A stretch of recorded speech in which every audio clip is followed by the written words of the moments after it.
Thanks for staying with us. So our hot topic today is about COP28, the climate summit. So criticisms yesterday greeted the high number of delegates Nigeria sent to the ongoing Conference of Parties COP28 climate summit in Dubai, especially at the time of austerity measures that Nigerians and federal government is asking for Nigerians to make sacrifices and tighten their belt. Nigerians have criticized the fact that Nigeria sent 1,411 delegates, being the fourth largest delegation to COP28, behind China, Brazil, and I think one of Japan. No, actually, Japan we're third, not fourth. We're third. So China was the largest. Then Brazil was over 3,000. China was over 4,000. And we came third by 1,411. However, the federal government has quickly responded, saying that those who attended the COP28 climate summit in Dubai are sponsored. Only a few of them, only a handful are sponsored by federal government. According to them, only about 589 were sponsored. Others are business partners, civil society, other groups who are going there also for business opportunity, because the federal government did let everyone to say that we are going to COP, we need you to come because we're looking for investors. So many of them sponsor themselves there. But what are your thoughts on this? Because this story has gone viral.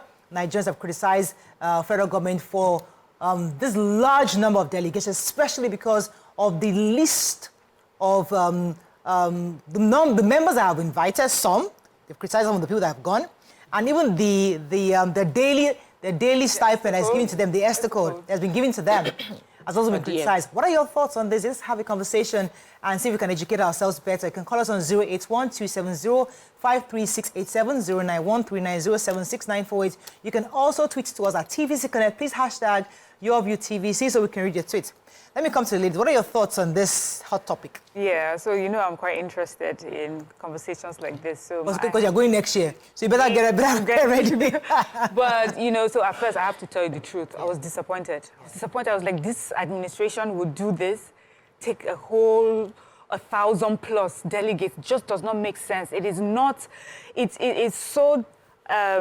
You know, different from the sort of message we've gotten from this administration, especially when we're going to UNGA. They made it a conversation to make sure that only those who are meant to be there should be there. They were very careful about the number of people.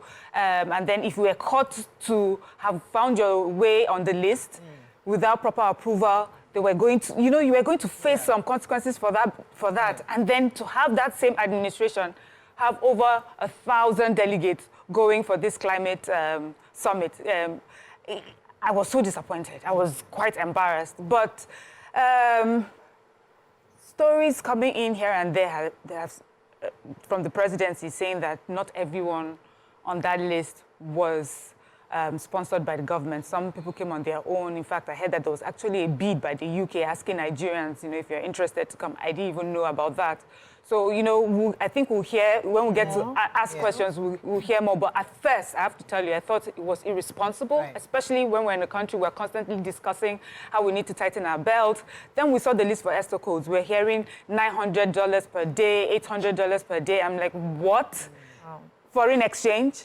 Where are we getting that from? So it just did not make sense to me. And I hope that we can, I like how you said it, I hope that this is a session where we can educate ourselves. Yeah. But if not, if we find out at the end of this conversation that the government really just did not pay attention to the numbers and made such a big gaffe, then this is one I'm going to say to the administration did zero. Okay. And you have to turn around. So a bit of data here. The United Nations Framework Convention on Climate Change showed that out of the 1,411 Nigerian delegates, registered delegates, 590 were sponsored by the federal government, which included the presidents, 25 ministers, chief of staff, 5 director generals, several directors, deputy directors, and assistant directors and different officials with different titles.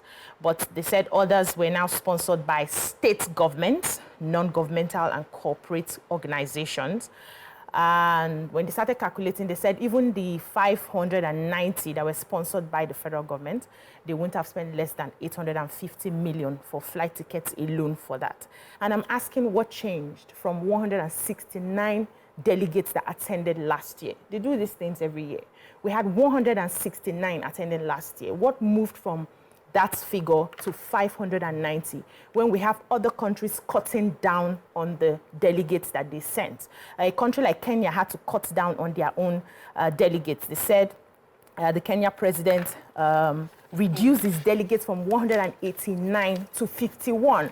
So you would look at your capacity, your revenue, the amount of money you have in your pockets, your resources to determine who and who is needed in this conversation, who and who is needed in the conversation, who do we take, who do we leave behind. I just feel like there's a lot of largesse going on. We're not going to lie about it. On one hand, the government would appeal to us to tighten our belts and wait out the time and see how things will improve. On the other hand, we see things that are not supposed to be, things that we're supposed to have reduced by now since we have been advised to tighten our belts. We see a largesse on the other hand, and you're wondering, is it from the same, can bitter and sweet water come from the same source? Is it the same presidency that is telling us to tighten our belts at the same time they are not tightening theirs? So Nigerians are worried. Nigerians are questioning. I would like to know the offices that attended and what they are going to do from why they attended in the first place, because I know that it's not all those 590. Most of them had no business in environmental conversations. We need to start putting, fixing the right people in the right conversation so that when they come back, what I would have wanted to see is that, okay, the president comes out to say, we need only the people who are directly in charge of making an impact after this conference to attend this. Then the president and maybe the vice president can now go as, superior, since they're going to be representing their country, and other country presidents are there, right? And when they come back, they set up conferences so that these people will debrief the people who are here who did not attend. It's more cost effective. Can we look into that than just allowing, and tomorrow now people will say, let's just leave the matter. All right, let me come to you, talk about your thoughts on this. I was not surprised. I was not surprised. Why wasn't I surprised? Because this administration there are some areas where they tighten their belt, and there are some areas where, in the bid to balance, it's bloated. Our ministerial list, bloated.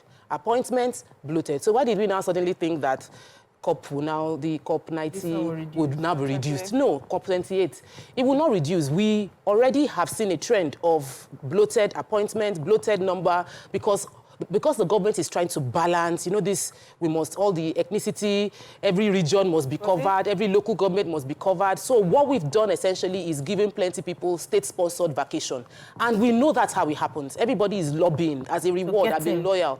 So that my name will get on the list, I'll get a state-sponsored vacation. How many of the people that truly attended had, in the past, since the beginning of this administration, had played in the environmental space? And at the end of the day, in their report, what is the breakdown of, this is what I did over the days that I spent in this entire conference. So it really doesn't make us look like a serious country. We are borrowing to fund our budget. Like, we are borrowing money to fund our budget, and the people we want to borrow from are saying this. It doesn't look right. Yeah. So on the federal government level, the 500 that they said they are taking, a lot. The 500 they're taking care of is number one. Number two, the state government too sponsored. Yes. So some states that have not paid, states that are borrowing money, states that cannot pay salary, states that are complaining that they cannot pay minimum wage, are now taking people to do environmental. What exactly are you looking for? Okay, see, I also, there's something that, one of the reasons why I thought it was important to have this conversation, because part of our objective is to educate ourselves and educate Nigerians. We understand very clearly that there's something called propaganda. Propaganda is a political tool that tweaks a narrative. So if I am going to use that tool, political tool, to twist the narrative of your own objective as president, because that's my job, as opposition, I will use propaganda. If I give you the exact definition of propaganda, it says it's information, especially of a biased or misleading nature, used to promote a political cause or point of view. So, as I said, propaganda is, we as Nigerians must understand that this tool is usable for opposition. Now, how do we change narrative from what the government wants to do to what I want the people to think the government is doing? So if my objective as a government, this is the president, once he's resumed, he's saying, I am looking for investments. He went to US, he went to India, he went to Germany. He's looking for investment. He's saying, listen, I am going out looking for money, right?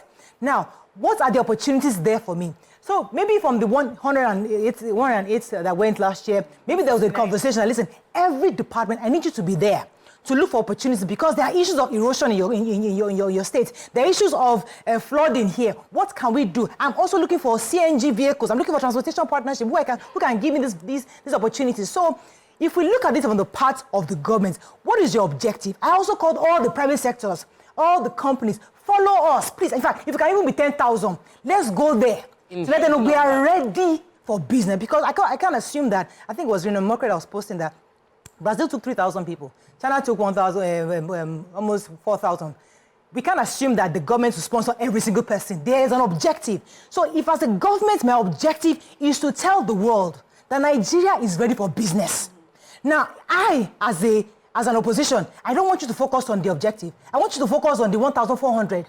The conversations you must have is about the bloated numbers, not the objective. Because if you look at what some of the press releases that are going out here, this is somebody saying, listen, we are ready for business. Now, how do we juxtapose the government's agenda and also understanding that Nigerians, other English are speaking at COP28. We don't understand it. It's just that you took 1,400. That's the only thing we're focused on. I'm struggling to believe you. I'm not struggling to believe you. I'm struggling to listen. I'm hearing you're giving me a different option, which is important that when we're having conversation, we hear all the sides of the story so that we're making informed decisions. Absolutely. And I'm trying to put aside my prejudice against the government and my bias against the government, that this government is saying I should tighten and they're not tightening and all of that. So let's even assume that this government went to this event with the expectation that let us go en masse. We are doing what we call invest in the people, give them an agenda, let them go and bring in environmental funds, environmental sponsorship, environmental related businesses to come into Nigeria. Let's say that that's what this government went to achieve. I feel that we should, the information should have been upfront with, okay, this is how many people that are coming to sponsor, this is how much it costs us, this is how we cut our budget. If you don't let me know what you're doing, I would assume the worst of you. So if I'm hearing that per diem is $900 per day, if it is $900 per day, I will not see that as cutting costs. But if you tell me, oh, $900 per day as opposed to last year when they were getting $1,500 per day, or you tell me for some people they got 100, some people got 200, the government needs to be upfront. Nigerians are suffering and they are hungry and they don't want to see the government enjoying the little money that we don't have. Exactly. The money we don't have, we don't want to see them enjoying it. So if you want me to believe, and I am honestly trying to be open because I want Nigeria to work and I want to hear this perspective, the government needs to come out with numbers, naira and kobo, dollar and cents of how much was spent and how much was saved and why we should trust that it was with our interest at heart that they did it. So when it comes to propaganda, you're right. I mean, not just in politics, just life generally, people would always push out a storyline that, you know, reflects their own biases. But then what do you do to counteract propaganda? And it's just about facts and evidence. So now what we're going to ask, now as we're asking the government, we're asking 590. So you are accounting for 590. 590, what did they go to do there? Are they investors? Did they have any conversations about climate change? What were the plans? The state governments that also sent delegates, what were their plans, you know, really? I know, you know, from the beginning, we've said that this administration is quite strong. I can hear their voice is quite strong on environment, sustainability, climate change. So I understand that, you know, they will be there. But who are these people that were there with them? Considering also that we're constantly talking about tightening our belt. Did we really need that many people? Did we really need up to 590 people?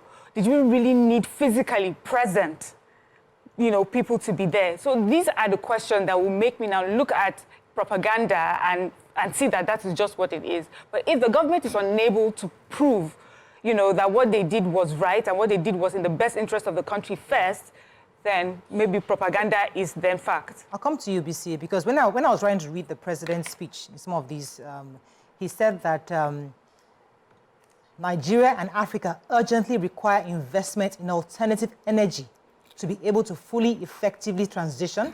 The president said that there is an urgent need to heal the bleeding earth, but there's also an urgent need for new investments in critical sectors to leverage on Africa's massive potential contribution to the new global green economy. So from what I'm seeing, that this is a man saying all of you are going green. Africa, we are only contributing for about 4% to this problem, but we are the one going to suffer the brunt of it. As you are transitioning, you must see us as an opportunity to also invest. So, but it doesn't therefore explain, which was saying, why you are taking so many people to get that information or to share that information. Yes. So we need information from the government. Why the 590 people? What departments, what areas are they looking at? And let us have a proper debriefing and feedback. Yeah. So then Nigerians can understand, because we are in austerity measures. And as much as you would like to justify certain things, Nigerians must have information. So let me come to you, BC. What are your own submissions? I know you spoke on the propaganda Yes. issue. Propaganda would always happen. There's always two sides to the coin. We must have a positive and negative. And like Mariam rightly said, propaganda is countered with facts. So government needs to give us facts, and that's why we can shut up the people who are, just trying to twist the narrative around. If you don't have facts, those people are likely right. So you must come prepared. I would also like to know exactly what businesses these 590 people finally brought. Because you can do business, this is a global world. You can do businesses from your bedroom. You can get investors from your bedroom. You don't need to travel to get, we know how these conferences work. How many of us go to conference and come back and implement? It's all about implementation. What do they want to say now that a typical Nigerian student does not know?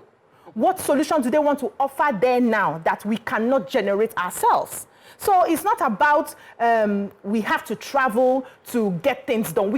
I see other countries' presidents. I don't see them traveling as much as ours do. And they are also getting money. They are also getting businesses done. Hold on. Let's just find a way to... The main problem we have now is we're spending too much than we have. And even though we want to look to the world to support us, what are we doing with the resources that we have? How are we managing the resources that we have? We can't keep overspending our resources. Even the people we are copying do their own things by themselves. We spend those resources and then we are looking for grants, we're looking for help, we're looking for sustenance from other places, and we're spending the little we have that we can manage, we're spending it anyhow. So I would like to know, at the end of the day, while the facts are coming out on the people who have gone to represent us, the solutions they have come back with. In a few months, they should give us a robust solution. From this quarter, from this angle, we came with this, and this is what we're doing to change. And that's the only time it will make sense on the number of people that attended. This happens every year. So maybe next year now we'll have over 5,000. Let's go on a quick break. When we come back, we'll take a few phone calls. Stay with us. We'll be right back.